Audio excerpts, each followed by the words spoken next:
view of life. It included a belief that I was lucky to have been born at that particular time, in that place, to that family. For many years, I loved and idealized my childhood in Aiken. But when I married and had children, doubts began to surface. Had some of the prejudices I'd hardly noticed as a child, prejudices that I thought I'd rejected, stuck to me after all? As I envision my mother, other characters crowd into my thoughts. I wonder if, in grasping their elusive identities, perhaps I will better understand my own. As a child, I didn't know how valuable these people were to me.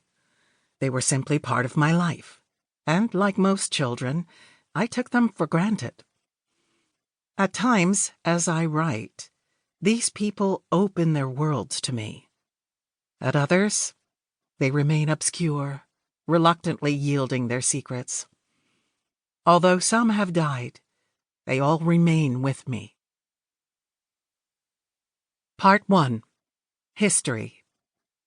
Chapter 1. Ancestors.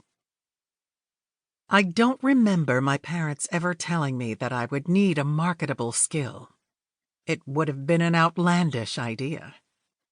Among the many subjects we discussed at meals, tea, or cocktails, politics, the war, hunting, fishing, riding, school, friends, travel, clothes, family, proper behavior, romances, movies, books, religion, money was never a topic.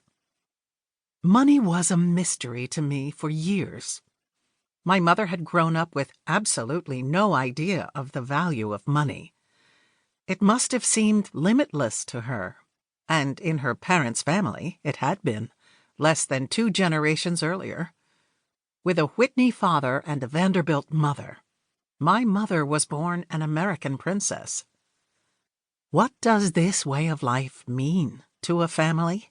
To a community? We weren't the only ones. Most of the people I knew growing up were alike in class, religion, and income. My parents may have been at the top of the heap, but the philosophy was the same.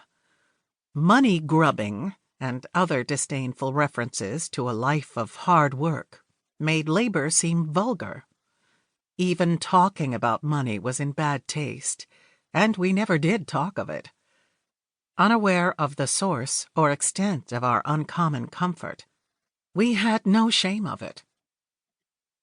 Doing research in the 70s for B.H. Friedman's biography of my grandmother, Gertrude Vanderbilt Whitney, I learned the sources of my family's wealth, and began to wonder how it had filtered away. There had once been so much money. What happened? Admittedly, there were a number of 20th century societal and economic factors. The graduated income tax, established through the 16th Amendment in 1913, made it difficult to maintain enormous fortunes through several generations. My great-great-great-grandfather, Cornelius Vanderbilt, had made the original money. As B.H. Friedman wrote, "Now, after these 3 generations, the energy which the Commodore had directed into creative productivity was being channeled largely into custodianship. To their Dutch Protestant tradition of industry and piety, there had already been added a sense of Puritan prudence and social service." Caretakers who do good don't usually increase large fortunes. Entrepreneurs do that.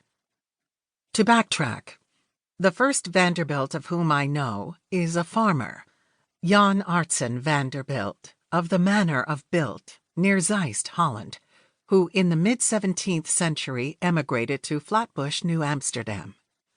Jan's grandson, Jacob, bought a large acreage in Stapleton, Staten Island, where farmland was less costly. Jacob's grandson, Cornelius Vanderbilt, and his wife Phoebe Hand, a strong, well-educated woman of English descent, raised their family there. Cornelius Vanderbilt, Jr. was the 4th of their 9 children.